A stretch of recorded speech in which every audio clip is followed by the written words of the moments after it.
Hi everybody, and welcome back to the next installment of my DIY CNC plasma cutter build. In this video, we are going to powder coat and assemble this frame that you see around me here. We're finally going to make some serious progress on the plasma cutter here. I'm also going to do quite a bit of complaining about the powder coating gun that I use to powder coat this thing, why it sucks, and why you should use a different kind of gun. All right, let's get right to it. We got a lot of work to do. First step here is to use a 40 grit flap wheel and just start removing all the mill scale. It's time consuming but effective.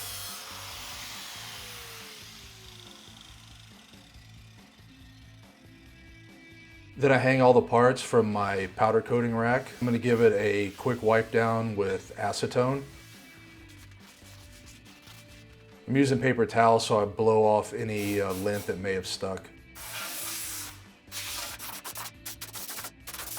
Then on to what I thought was gonna be the fun part.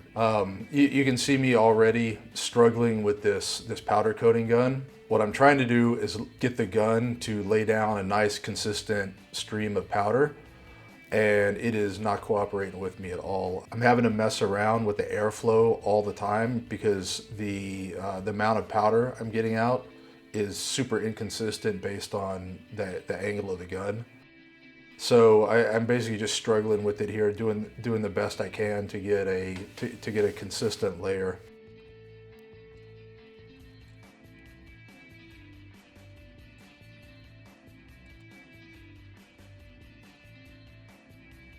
The tops of the parts end up more or less okay, but once I switch to the bottom, I start really having trouble. It just will not flow correctly whenever it's pointed up. I just do my best to try to get a decent coat on the bottom.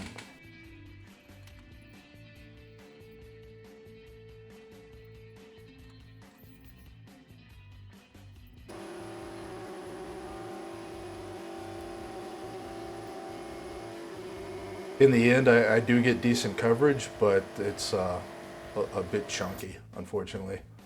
Then into the oven we go.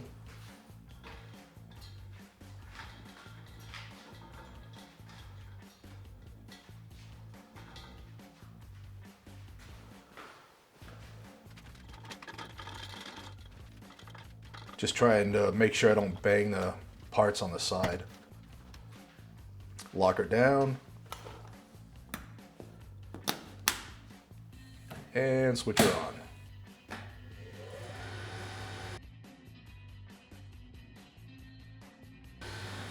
And off you go. Let's see what we got.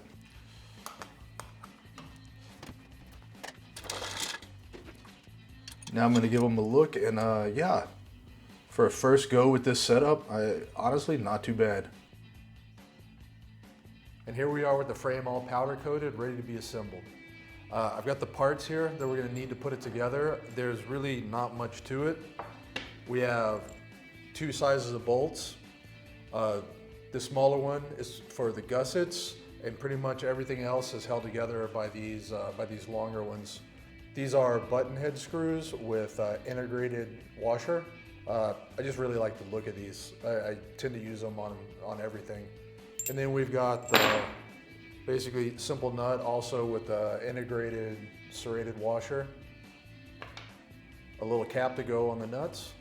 And then we have the cap for the legs. These are actually die cast. The plastic ones are just as good.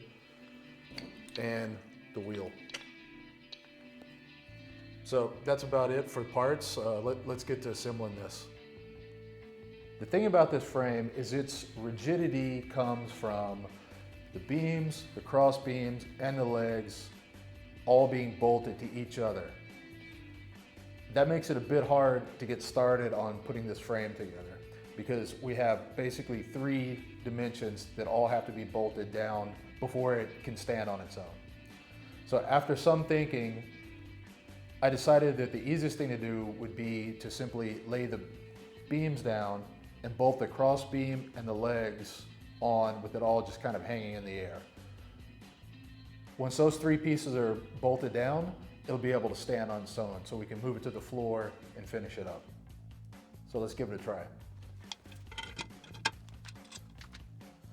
I'm just doing these hand tight for now because we have to put all 3 dimensions together before we can actually tighten it all up.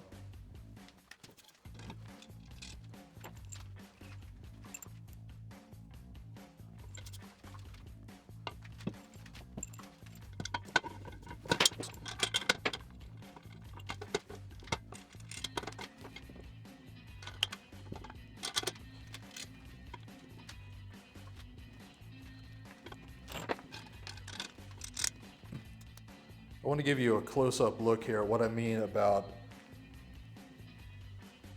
the beams, the cross beams, and the legs all being bolted together.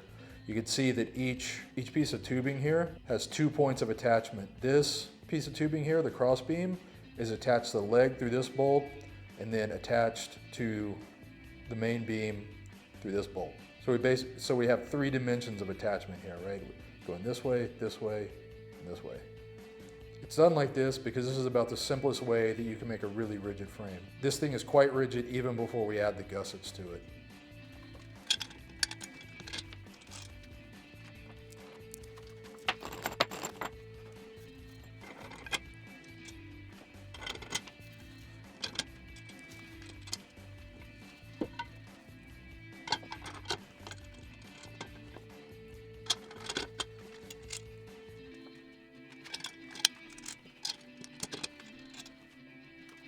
Before we go on, I want to call out a couple of things. If you're making a plasma table yourself off these plans, make sure that these little holes on the legs point inward. This is where the V-slot rail is going to attach. Also, the cross beams are asymmetrical. The extra little bit needs to go on the left side. This is where the chain tray will be attached and where we'll attach our monitor and keyboard stand. Now I'm going to start snugging these up. I'm going to do this in 2 rounds so we can make sure that it will square itself up.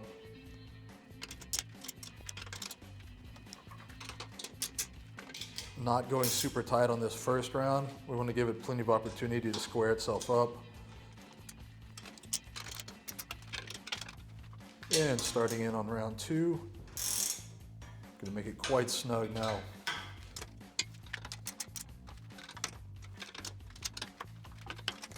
On each corner, I'm hitting each bolt twice, just in case tightening the other ones causes any shifting and loosens it up, loosens the previous one up.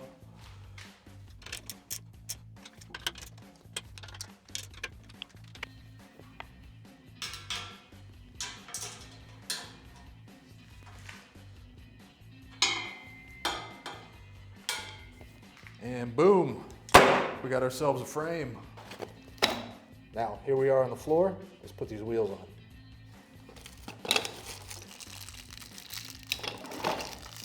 Don't forget the extra nut and washer so we can adjust these.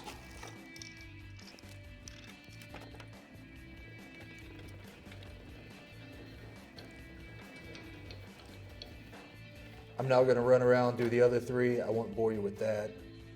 I don't have a helper around, so I decided to just drag the frame off the workbench. Simply put a towel around one end so I wouldn't scratch it up as I was dragging it across the bench.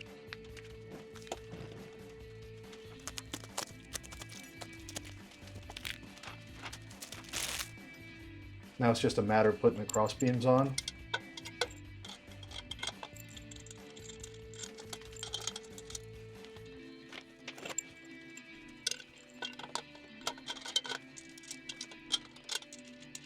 And then come back and tighten them down.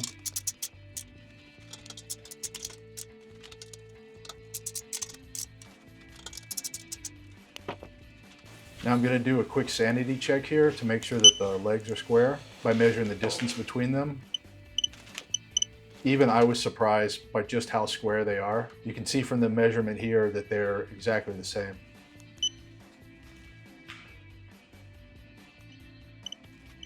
That's the real benefit of the way this frame is put together. If your tubing is square, then you're going to end up with a square frame.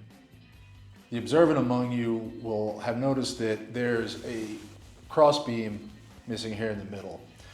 I decided not to go to powder coat that yet because this powder coating gun sucks, and it sucks bad.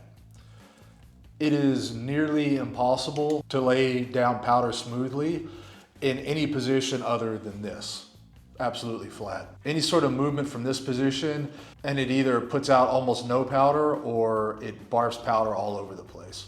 The main problem with this thing is how the powder fluidization works. This container looks relatively large, but you can only use a very small part of it.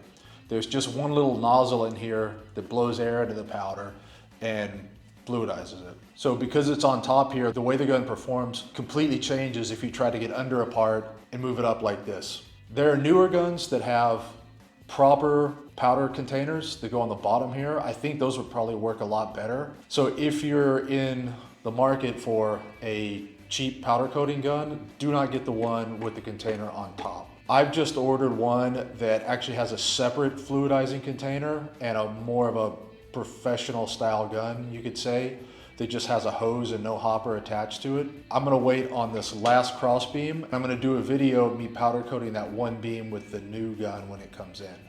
So for now, I'm leaving that one beam off and we're just gonna go ahead with it like it is. So that's it for this video. We got the frame powder coated and assembled. Now we finally got something to show for our work. In the next video, we're gonna start putting the linear motion system together. We're gonna put the V-slot rails on the Y-axis here. We may even get into milling the carriages on the aluminum milling machine back here. Once the new powder coating machine shows up, we also have the gussets that are going to go on all four corners to bend and powder coat. So make sure to like and subscribe so you get updated and you won't miss out on any of the fun. See you next time.